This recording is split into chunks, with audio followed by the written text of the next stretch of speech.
Hello students, आरंभ के digital platform पर आपका स्वागत है। मैं ओम प्रकाश आपके सामने फिर से उपस्थित हूँ साइंस के और भी इम्पोर्टेंट क्वेश्चन लेकर, जो आपके एग्ज़ाम के दृष्टिकोण से बहुत ही महत्वपूर्ण है। आज के क्लास में आप कुछ क्वेश्चन देखेंगे और मेरा ये प्रयास रहेगा कि बहुत हद तक उस क्वेश्चन से जुड़े हुए कॉन्सेप्ट को क्लियर करते हुए चले। चलिए देखते हैं। स्टूडेंट्स, पहले क्वेश्चन में कहा जा रहा है कि अलग अलग द्रव्यमान संख्या वाले एक ही तत्व के परमाणुओं को क्या कहा जाता है। ध्यान दीजिए, यहाँ पे नोटेबल है एक ही तत्व का परमाणु है। एक ही तत्व का परमाणु मतलब नहीं समझे। जैसे देखिए कार्बन, कार्बन का दो परमाणु लेते हैं, एक कार्बन 12 और एक कार्बन क्या 14। ये देखिए दोनों कार्बन तत्व का ही एटम है, ये भी कार्बन है, ये भी कार्बन है। दोनों का द्रव्यमान संख्या अलग अलग है, इसका है 12 और इसका 14, जबकि दोनों का एटॉमिक नंबर तो सेम है। एटॉमिक नंबर जब सेम है इसीलिए तो वो एक ही तत्व का परमाणु हुआ। एक ही तत्व के परमाणुओं का परमाणु संख्या जो होता है, एटॉमिक नंबर, वो हमेशा सेम होता है।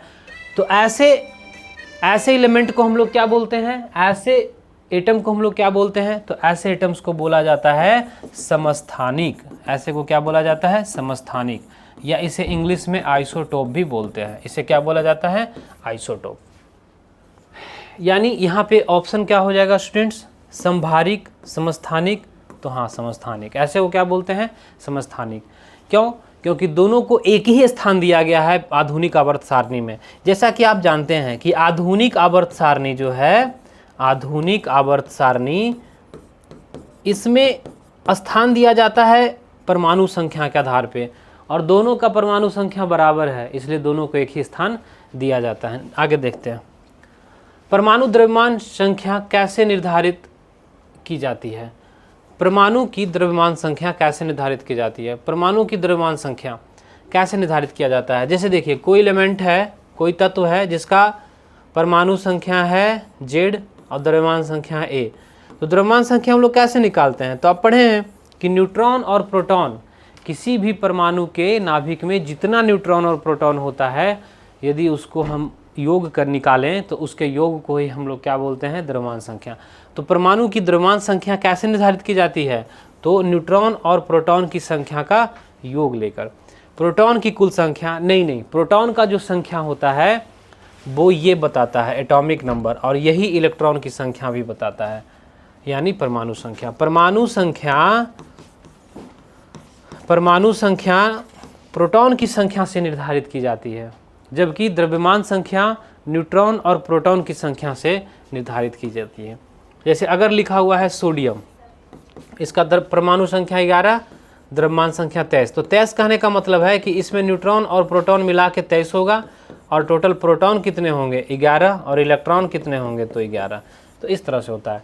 तो क्या लिखा है, न्यूट्रॉनों की कुल संख्या, नहीं, प्रोटॉन और न्यूट्रॉनों की संख्या को जोड़कर। बिल्कुल सही लिखा है। क्या लिखा है कि किसी भी परमाणु के नाभिक में न्यूट्रॉन और प्रोटॉन की संख्या का जोड़ निकालते हैं, वही क्या बताता है, द्रव्यमान संख्या। देखते हैं नेक्स्ट, धन आयन कैसे बनते हैं। सिंपल सा बात है, धन आयन मतलब क्या, जिस पर पॉजिटिव चार्ज हो, धन आवेश हो। धन आयन कैसे बनता है, जब कोई इलेक्ट्रॉन का लॉस करता है, यानी इलेक्ट्रॉन किसी को देता है। जैसे कि एग्जांपल समझिए, सोडियम है, तो सोडियम का परमाणु संख्या 11 होता है, तो इसके पास 11 प्रोटॉन और 11 इलेक्ट्रॉन होता है। ये मान लेते हैं कि क्लोरीन का परमाणु संख्या होता है 17। तो क्लोरीन का अगर परमाणु संख्या 17 होता है तो इसके पास 17 प्रोटॉन होंगे और 17 इलेक्ट्रॉन होगा। मान लेते हैं कि सोडियम 1 इलेक्ट्रॉन दे दिया, किसको दे दिया, 1 इलेक्ट्रॉन, किसको, क्लोरीन को। तो इसके पास प्रोटॉन रहेगा कितना, 11, और इलेक्ट्रॉन हो गया कितना, 10। अब आप देखिए +11 -10 क्या होगा, +1। और यहाँ क्या हो जाएगा कि इलेक्ट्रॉन हो जाएगा 18 और प्रोटॉन रहेगा 17। तो यहाँ पे हो जाएगा क्या, -1, क्योंकि इसने इलेक्ट्रॉन गेन किया है। तो जो इलेक्ट्रॉन प्राप्त करता है उस पर ऋण आवेश, ऋण आयन बनाता है, और जो इलेक्ट्रॉन लॉस करता है उस पर धन आयन बनता है। यानी हम लोग क्या कह सकते हैं, इलेक्ट्रॉन का योग, क्या इलेक्ट्रॉन को जोड़ने से धन आयन बनता है, नहीं, इलेक्ट्रॉन को जोड़ने से नहीं, बल्कि इलेक्ट्रॉन के लॉस से, इलेक्ट्रॉन का निष्कासन करने से। बिल्कुल सही। प्रोटॉन का योग या फिर प्रोटॉन का निष्कासन, तो ध्यान दीजिए प्रोटॉन कभी भी निष्कासन में या योग में नहीं जाता है, क्योंकि ये नाभिक में होता है। जब भी धन आयन बनाना हो तो इलेक्ट्रॉन जाएगा, ऋण आयन बनाना हो इलेक्ट्रॉन एक्सेप्ट करेगा, लेगा, प्राप्त करेगा, लेकिन इस दौरान कभी भी प्रोटॉन का ट्रांसफर नहीं होगा। बात समझ रहे हैं? देखते हैं नेक्स्ट। विकिरण जो हमारे शरीर में गहराई से प्रवेश कर सकता है, कौन सा विकिरण ऐसा है जो सबसे ज़्यादा गहराई से प्रवेश कर सकता है?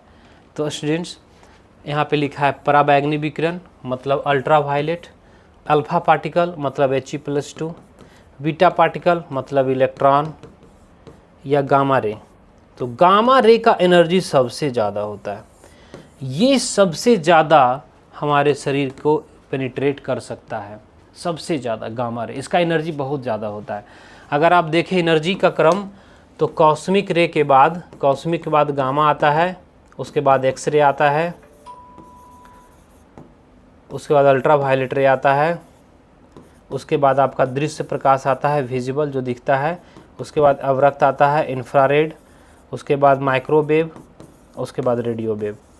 तो ये वेवलेंथ का बढ़ता हुआ क्रम है, इसका वेवलेंथ सबसे कम है ऊपर वाले का और धीरे धीरे बढ़ रहा है।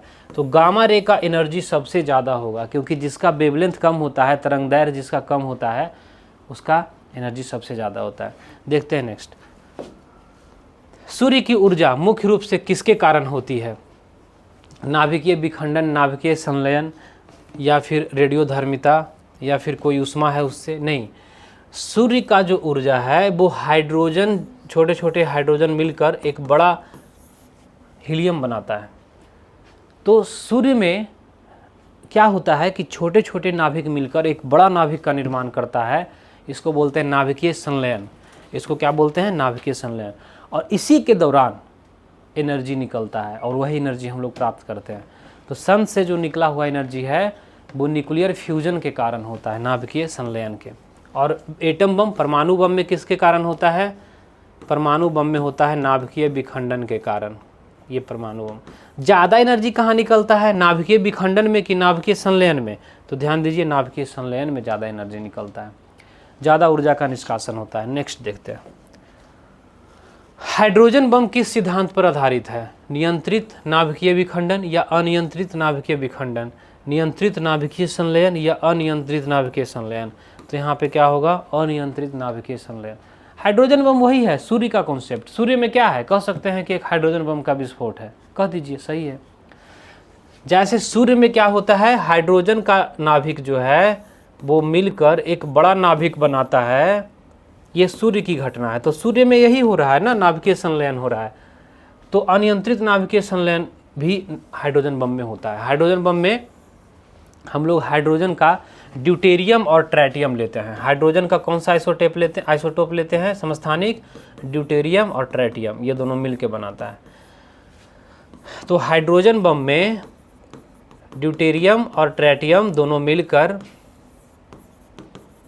विस्फोट करता है, इससे बहुत ज़्यादा एनर्जी निकलता है। परमाणु बम से ज़्यादा एनर्जी निकलता है हाइड्रोजन बम से। परमाणु बम छोड़ा जाता है हाइड्रोजन बम छोड़ने के लिए।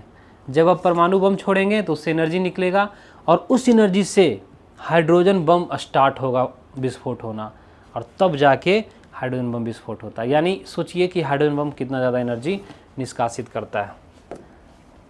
वनस्पति घी के औद्योगिक उत्पादन में शामिल प्रक्रिया है। वनस्पति घी हम लोग कैसे बनाते हैं?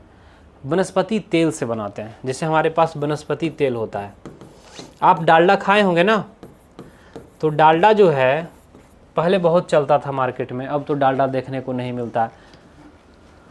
वनस्पति तेल होता है, उससे बनता है वनस्पति घी। कैसे बनता है? तेल में जो है ना वो कार्बन डबल बॉन्ड कार्बन होता है, अनसेचुरेटेड होता है, असंतृप्त होता है। तेल क्या होता है? असंतृप्त हाइड्रोकार्बन। इसमें हम लोग हाइड्रोजन गैस जोड़ते हैं। कौन सा gas? Hydrogen gas. Nickel, platinum या प्लेडियम के उपस्थिति में, निकेल प्लैटिनम के उपस्थिति में जब हाइड्रोजन गैस के साथ रिएक्ट कराते हैं तेल को, तो फिर ये बनता है क्या? वनस्पति घी। क्या बनता है? वनस्पति घी। यानी डबल बॉन्ड क्या होता है? Single bond. यानी असंतृप्त हाइड्रोकार्बन क्या हो जाता है? संतृप्त हो जाता है। यानी हम लोग कह सकते हैं क्या कह सकते हैं कि तेल में कार्बन डबल बॉन्ड कार्बन था, असंतृप्त था, हाइड्रोजन जोड़ने से संतृप्त हो गया, तो ये कैसा रिएक्शन हुआ? तो इसमें देखिए हाइड्रोजन ऐड हो रहा है, हाइड्रोजन का योग हो रहा है, तो हाइड्रोजन का जुड़ना क्या कहलाता है? तो रिडक्शन यानी अपचयन। क्या कहलाता है? अपचयन। वनस्पति घी के औद्योगिक उत्पादन में शामिल कौन सी प्रक्रिया है? तो अपचयन। क्या जोड़ते हैं? तो हाइड्रोजन जोड़ते हैं। किस कैटलिस्ट के प्रेजेंस में? उत्प्रेरक क्या होता है? प्लैटिनम, निकेल या पैलेडियम, तीनों में कोई ले लीजिए। ये एक क्या है? रिडक्शन रिएक्शन है।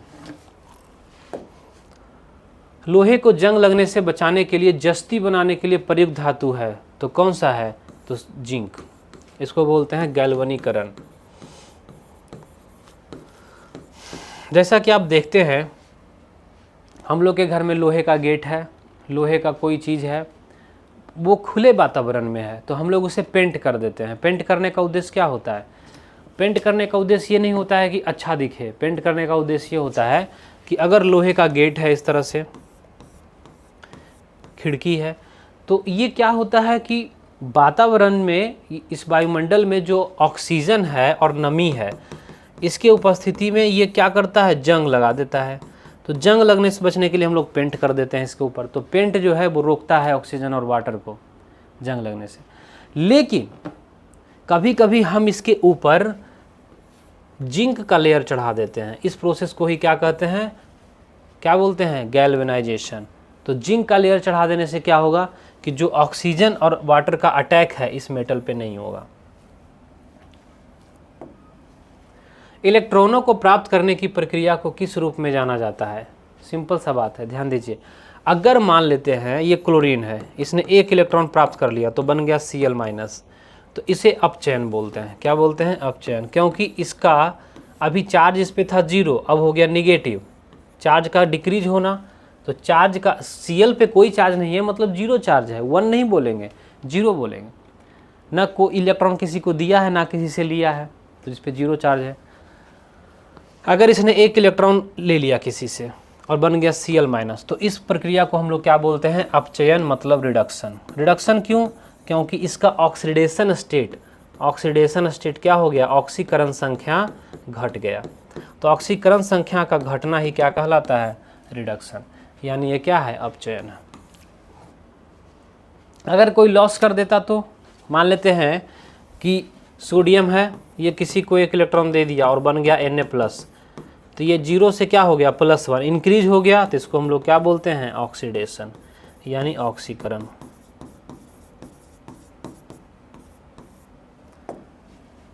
मधुमक्खी के डंक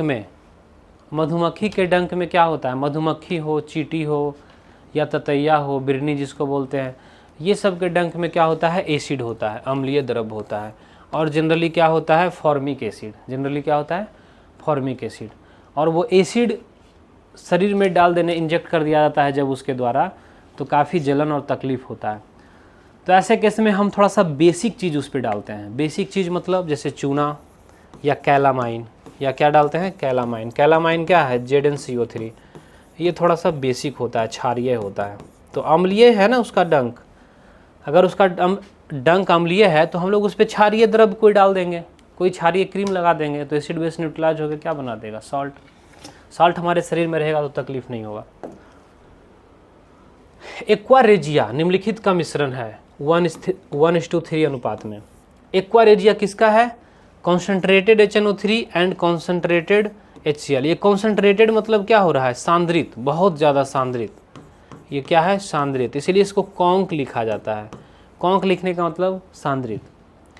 तो ये सांद्रित क्या है? HNO3 और सांद्रित HCl। सांद्रित HNO3 बहुत ज़्यादा सांद्रण हो, जिसका कॉन्सेंट्रेशन बहुत ज़्यादा हो, और H2SO4 या डाइल्यूटेड तो इसमें होता ही नहीं है, कुछ नहीं डाइल्यूटेड होता है। इसमें कॉन्सेंट्रेटेड HCl और कॉन्सेंट्रेटेड HNO3। तो देखिए एक्वारेजिया जो है ना, ये क्या दिया है? 1:3। 1:3 में क्या होता है? 1:3 में होता है HNO3 कॉन्सेंट्रेटेड और HCl, ये दोनों का अनुपात होना चाहिए। HCl 3 मोल तो HNO3 1 मोल, यानी 1:3 है तो पहले HNO3 रहेगा, पहले HNO3 और फिर क्या रहेगा HCl, और दोनों कॉन्सेंट्रेटेड रहेगा। बिल्कुल सही है, यानी ऑप्शन ए हमारा सही आंसर होगा। देखते हैं नेक्स्ट। मानव रक्त का पीएच मान थोड़ा सा बेसिक होता है। मानव रक्त जो है वो थोड़ा सा बेसिक होता है, 7 से थोड़ा ज़्यादा होता है, 7.4 7.5 के आसपास, यानी ये हमारा सही आंसर होगा। इथाइल अल्कोहल में बेंजीन, देखिए इथाइल अल्कोहल में बेंजीन क्या होगा, घुलनशील होगा या अघुलनशील होगा। देखिए इथाइल अल्कोहल जो है ये है, और बेंजीन जो है C6H6 वो ये है, तो क्या ये घुलनशील होगा? सिंपल सा बात। तो देखिए जो जैसा रहता है वो अपने में वैसे कोई घोलता है, मतलब इसमें कोई चार्ज नहीं है। ये क्या है? Non polar. ये क्या है? Non polar. इसमें कोई चार्ज नहीं है। नॉन पोलर मतलब क्या कहते हैं? अध्रुवीय। ये अध्रुवीय है, इस पर कोई चार्ज है ही नहीं, ना प्लस ना माइनस। लेकिन अल्कोहल में क्या है? ऑक्सीजन पे माइनस और हाइड्रोजन पे प्लस चार्ज है, मतलब ये क्या है? पोलर है, ध्रुवीय है। तो ये पोलर है, ये नॉन पोलर है, तो दोनों एक दूसरे में नहीं घुलेगा, अघुलनशील होगा। क्या होगा? अघुलनशील। रीजन क्या है आपको समझा दिए। अब आप कहेंगे कि माइनस चार्ज क्यों आया, तो वो इलेक्ट्रोनिगेटिविटी का कॉन्सेप्ट है, विद्युत ऋणात्मकता का। तो वो आप जानते हैं कि ऑक्सीजन का विद्युत ऋणात्मकता 3.5 होता है और हाइड्रोजन का कितना होता है? 2.1 के आसपास। तो डिफरेंस ज़्यादा होने के कारण चार्ज आता है। पायरोल्यूसाइट, पायरोल्यूसाइट किसका अयस्क है? MnO2 को बोलते हैं पायरोल्यूसाइट, मतलब क्या है? मैग्नीज। सिंपल सा बात, आगे बढ़ते हैं।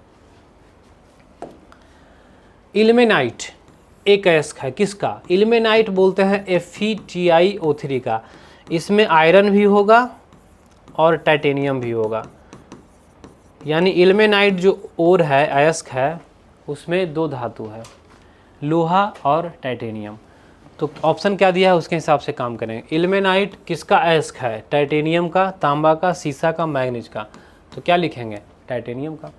अगर लोहा रहता तो दोनों का देते। अमलगम एक मिश्र धातु है जिसमें आधार धातु है। बहुत अच्छा क्वेश्चन है। अमलगम किसे कहते हैं? जब हम पारा के साथ किसी भी धातु को मिक्स करते हैं तो उसे अमलगम कहा जाता है। तो हम उसे क्या बोलते हैं? अमलगम। कब बोलते हैं? जब पारा के साथ किसी धातु का मिश्रण यानी एलॉय मिश्र धातु हम बनाते हैं तो उसे क्या बोलते हैं? अमलगम।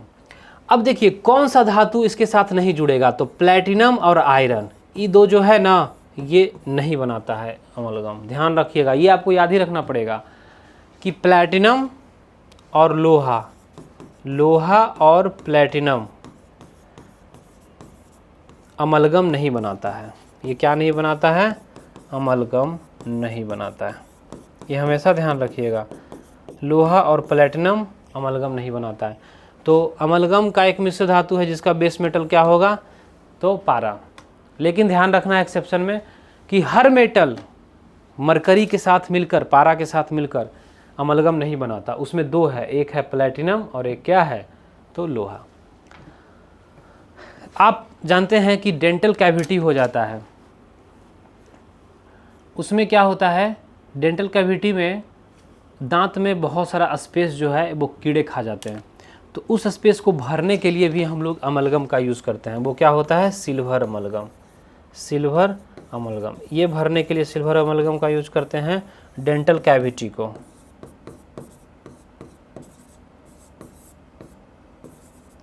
दांत की जो कैविटी हो जाती है, डेंटल कैविटी, उस स्पेस को भरने के लिए सिल्वर अमलगम का हम लोग यूज करते हैं। निम्नलिखित में से कौन जर्मन सिल्वर द्वारा निहित नहीं है? जर्मन सिल्वर क्या होता है? जर्मन सिल्वर में पता है सिल्वर नहीं होता है, ये सिल्वर जैसा दिखता है, इसीलिए इसका नाम जर्मन सिल्वर है। इसमें क्या होता है? कॉपर, निकेल और क्या होता है? जिंक। यही तीनों होता है। कॉपर होता है, निकेल होता है, जिंक होता है। चांदी नहीं होता है इसमें, चांदी नहीं होता है। सिल्वर, तो फिर सिल्वर क्यों नाम है? अरे ये सिल्वर जैसा दिखता है, लगेगा कि एकदम चांदी है, लेकिन ये चांदी होता नहीं है। चांदी जैसा दिखता है, मतलब कह सकते हैं डुप्लीकेट चांदी। चांदी का बजट नहीं है, किसी को गिफ्ट करना है, चांदी का चम्मच, चांदी का थाली, चांदी का लोटा, चांदी का गिलास, तो आप क्या कीजिए, जर्मन सिल्वर का खरीद के दे दीजिए, लगेगा कि एकदम चांदी है। ठीक है, बाद में पता चलेगा। चलिए, निम्नलिखित में से कौन सा लोहे का अयस्क है? लोहे का अयस्क कौन है? Dolomite. Epsom salt, Epsom salt किसका होता है?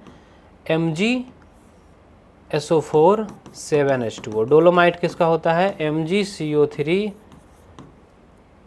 CaCO3। सीडेराइट क्या होता है? FeCO3। गैलेना क्या होता है? PbS। तो देखिए इसमें किसमें है? सीडेराइट। सीडेराइट में देखिए लोहा है, बाकी किसी में लोहा नहीं है। ये सब याद रखना पड़ेगा, अयस्क का नाम आपको याद ही रखना पड़ेगा। कौन मेटल का निष्कासन हम किस अयस्क से करते हैं, ये आपको ध्यान रखना पड़ेगा। निम्नलिखित में से कौन सा एल्युमिनियम का अयस्क है? एल्युमिनियम का अयस्क पूछ रहा है। गैलेना नहीं भाई, ये एल्युमिनियम का नहीं, ये लेड का है। Pb मतलब क्या? लेड। लेड मतलब क्या? सीसा। लेड मतलब क्या? सीसा धातु। Cryolite Na3Al(F6). सिन्नेवार HgS, ये मरकरी का है, ये सोडियम और एल्युमिनियम का है। Epsom salt MgSO4 7H2O। तो देखिए यहाँ पे Na3Al(F6), क्रायोलाइट जो है वो क्या है? एल्युमिनियम का एक अयस्क है। जबकि सिन्नेवार किसका है? तो ये पारा का है। मरकरी है ना इसमें। इसी सिन्नेवार को हम लोग कहते हैं ये सिंदूर का एलिमेंट है, ये रेड कलर का होता है। सिंदूर जो है लाल रंग का, ये सिंदूर में क्या होता है? तो ये मरकरी मेटल होता है। HgS सिल्वर, सॉरी मरकरी और सल्फाइड, एस से यहाँ पे क्या है? सल्फर। वायुमंडल में सबसे प्रचुर मात्रा में अक्रिय गैस। हाँ, बहुत अच्छा प्रश्न है। वायुमंडल में बहुत सारे गैसेस हैं, तो अगर आयतन के दृष्टिकोण से देखा जाए तो कौन सा अक्रिय गैस है जो सबसे ज़्यादा है? तो सबसे ज़्यादा है कौन सा? तो आर्गन। सबसे ज़्यादा है आर्गन, ये बात ध्यान दीजिएगा। बाकी हीलियम कहेंगे कि helium, neon, krypton, xenon, radon, ये सब। तो ये सब अक्रिय गैस बहुत कम मात्रा है। आर्गन जो है वो 1% है। सोचिए 100% में 1% क्या है? आर्गन। सूखी बर्फ एक ठोस प्रकार है। सूखी बर्फ, ड्राई आइस किसे कहते हैं? कार्बन डाइऑक्साइड जब ठोस मात्रा में होता है तो उसे हम लोग क्या बोलते हैं? Dry ice.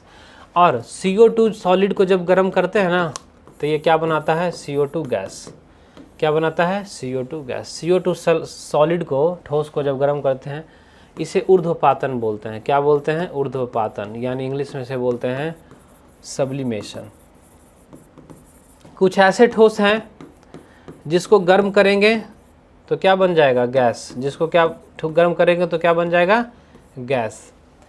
तो ऐसे सॉलिड को, ऐसे ठोस को हम लोग क्या बोलते हैं? ऊर्ध्वपातन ठोस। और ये सब का कुछ एग्जाम्पल आपको याद रखना पड़ेगा, जैसे कपूर, जैसे क्या है? कपूर। नेप्थालीन, नेप्थालीन। आयोडीन, ठोस iodine, iodine. NH4Cl, ammonium chloride. तो ये सब जो है ना, वो ऐसा एग्जाम्पल है जिसको ठोस में अगर गर्म करेंगे तो ये डायरेक्टली क्या बन जाएगा? गैस। गर्म करने ऐसे जनरली क्या होता है? ठोस को गर्म करते हैं तो वो पिघल के लिक्विड बनता है, तरल बनता है। जैसे बर्फ़ को गर्म कीजिए तो वो क्या बनेगा? पानी, तरल। अगर एल्युमिनियम को गर्म कीजिएगा तो वो पिघल के तरल बनेगा। लेकिन ये सब ऐसा है कि इसको गर्म करेंगे तो गैस बन के उड़ जाएगा। ब्लीचिंग पाउडर तैयार करने में इस्तेमाल होने वाली गैस, ब्लीचिंग पाउडर कौन सा होता है? Compound CaOCl2। तो इसमें क्लोरीन गैस होगा। क्लोरीन कहाँ है? तो क्लोरीन यहाँ है, तो क्लोरीन गैस यूज होगा। और जो स्मेल होता है ब्लीचिंग पाउडर में, वो क्लोरीन गैस के कारण ही होता है। ये एक टॉक्सिक गैस है, ये एक टॉक्सिक गैस है, टॉक्सिक गैस है। इसका पानी भी शुद्ध करने में, पेयजल को शुद्ध करने में भी इसका यूज करते हैं, पेयजल को शुद्ध करने में। तो कहिएगा टॉक्सिक है तो कैसे? तो इसका कुछ गुण होता है कि ये माइक्रो ऑर्गेनिज्म जो सूक्ष्म जीव होते हैं हानिकारक, उसको मार देता है। तो पेयजल को शुद्धिकरण में इसका यूज करते हैं। तो आप कहेंगे कि नमक खाते हैं तो उसमें भी तो क्लोरीन होता है, NaCl। तो ध्यान दीजिए वो क्या होता है? Na+ और Cl-। तो Cl- का गुण क्लोरीन गैस से बिल्कुल अलग होगा। क्लोरीन गैस कहने का मतलब होता है Cl2 गैस। तो Cl2 गैस का प्रॉपर्टी और Cl- का प्रॉपर्टी बिल्कुल अलग होगा। कंपाउंड में जो उसके तत्व हैं उसका प्रॉपर्टी से बिल्कुल अलग कंपाउंड का प्रॉपर्टी होता है। जैसे नहीं समझे आप, जैसे समझिए हाइड्रोजन गैस जलता है, हाइड्रोजन गैस जलता है, यह एक अच्छा ईंधन है। इसका कैलोरीफिक मान बहुत ज़्यादा होता है, 1,50,000 किलो जूल प्रत्येक केजी हाइड्रोजन जलाने से एनर्जी निकलती है। ठीक है, हाइड्रोजन जलता है और ऑक्सीजन गैस जलाने में सहायक होता है। जहाँ ऑक्सीजन नहीं मिलेगा वहाँ जलेगा ही नहीं। हाइड्रोजन जलता है, ऑक्सीजन जलाता है, लेकिन दोनों मिल के बनाता है पानी और ये आग बुझाता है। सोचिए, पानी क्या करता है? आग को बुझाता है। तो जो यौगिक है ये, इसका जो गुण होगा, इसका गुण इसके गुण से बिल्कुल अलग होगा। यही बात बोल रहे हैं। देखते हैं नेक्स्ट। विकृत अल्कोहल बनाने के लिए एथेनॉल के साथ क्या मिश्रित किया जाता है? बहुत अच्छा प्रश्न है। विकृत अल्कोहल क्या होता है? एथेनॉल के साथ क्या पेट्रोल मिलाया जाता है, या मिट्टी का तेल, या जल, या पैरिडीन? तो पैरिडीन मिलाया जाता है। अब कहेंगे विकृत अल्कोहल क्या है, समझिए। जैसे देखिए, शराब बनाने में मुख्य अल्कोहल जो होता है वो होता है इथेनॉल, CH3CH2OH। ये क्या होता है? एथेनॉल। शराब बनाने में मुख्य यूज क्या होता है? एथेनॉल। और पेट्रोल में भी मिलाया जाता है एथेनॉल, थोड़ा बहुत पावर पेट्रोल बनाने में। तो पेट्रोल में मिलाया जाता है क्या? तो एथेनॉल। अब मान लेते हैं कि कोई पेट्रोल बनाने वाली कंपनी है, मान लेते हैं HP है, हिंदुस्तान पेट्रोलियम। अब ये ऑर्डर की पूर्णिया में इथेनॉल का उत्पादन होता है। पूर्णिया कंपनी को फ़ोन किया HP कि हमको 10,000 लीटर इथेनॉल चाहिए। तो पूर्णिया से इथेनॉल नहीं भेजेगा 100%। क्यों? जानता है कि ये इथेनॉल में नशा है, लोग इसको पी लेगा, मिसयूज होगा। तो क्या करेगा? शुद्ध इथेनॉल नहीं भेजेगा, इसमें थोड़ा सा पिरिडीन मिला देगा। क्या करेगा? पिरिडीन। अब पिरिडीन मिलाने से क्या हो जाएगा? और कौन पीने का, किसका पीने का डर था? तो मजदूर को पीने का डर था। वहाँ जाता कंपनी में, लोग कहता लाओ एक गिलास तनी पी लेते हैं। और बिहार में तो और भी मजदूर जो लोड अनलोड करता वो भी पी लेता कि चलो शराब बंद है, पी लेते हैं, थोड़ा नशा होगा। तो देखिए, मिसयूज को रोकने के लिए उसमें क्या मिला दिया जाता है? पिरिडीन। पिरिडीन मिला देने से क्या होगा? पिरिडीन का स्मेल बहुत ख़राब है, उसका टेस्ट बहुत गंदा है। जैसे ही अगर कोई जानेगा भी कि इथेनॉल भेजा जा रहा है, वो जैसे ही लेगा इतना स्मेल करेगा ख़राब कि उसको मिसयूज नहीं कर पाएगा, पी नहीं पाएगा। तो ऐसे अल्कोहल को हम लोग क्या बोलते हैं? विकृत अल्कोहल या डिनेचर्ड अल्कोहल। तो क्या मिलाया जाता है शुद्ध अल्कोहल में? पिरिडीन। याद रखिएगा। इसके साथ थोड़ा थोड़ा ना मिथेनॉल भी मिला दिया जाता है, मेथेनॉल, लेकिन मुख्यतः मिलाया जाता है पिरिडीन, इसलिए ध्यान रखिएगा। देखते हैं नेक्स्ट। रबर के वल्कनीकरण के लिए निम्नलिखित में से किस तत्व का उपयोग किया जाता है? सल्फर का। क्या है वल्कनीकरण? समझिए, जैसे प्राकृतिक रबर जो होता है, जो पेड़ से प्राप्त होता है, वो प्राकृतिक रबर बहुत ही मुलायम और सॉफ्ट होता है, लेकिन इतना वो मुलायम होता है कि उसका यूज हम लोग रबर का टायर बनाने में, कोई भी चीज़ बनाने में नहीं कर सकते। तब हम उसे क्या करते हैं? तब हम उसे सल्फ़र के साथ क्या करते हैं? गर्म करते हैं। तो जब सल्फ़र के साथ गर्म करेंगे ना, तो इसी प्रोसेस को कहते हैं वल्कनीकरण। तो ये क्या होता है? एक मजबूत रबर का निर्माण करता है, और इतना मजबूत रबर बनता है कि इसको आप आसानी से तोड़ नहीं सकते। उसका आप टायर बना दीजिए, रबर टायर, इतना मजबूत टायर बनेगा कि वो टूटेगा ही नहीं। तो सल्फ़र के साथ जब हम प्राकृतिक रबर के स्ट्रेंथ, हार्डनेस, टफनेस को बढ़ाने के लिए, उसकी मजबूती को बढ़ाने के लिए गर्म करते हैं, इसी प्रक्रिया को हम बोलते हैं वल्कनीकरण। स्टील के तार से ज़्यादा मजबूत होता है। सोचिए कि कौन सा ऐसा है, ऊन, कपास, पटसन या नायलॉन, कौन सा ऐसा है जो स्टील के तार से भी ज़्यादा मजबूत होता है? तो सिंपल सा बात है, क्या होगा? नायलॉन। बाकी तो सब चीज़ हम लोग देखे ही हैं, कहाँ कोई स्टील से ज़्यादा मजबूत है। नायलॉन क्या है? एक पॉलीएमाइड है। नायलॉन क्या है? एक पॉलीएमाइड है। पॉलीएमाइड जो है अमाइड के बहुलकीकरण से बनता है। चलिए स्टूडेंट्स, आज का क्लास आई होप बहुत हेल्पफुल रहा आपके लिए। अगले क्लास में फिर मिलते हैं और भी अच्छे क्वेश्चंस के कलेक्शन के साथ आएंगे। जय हिंद।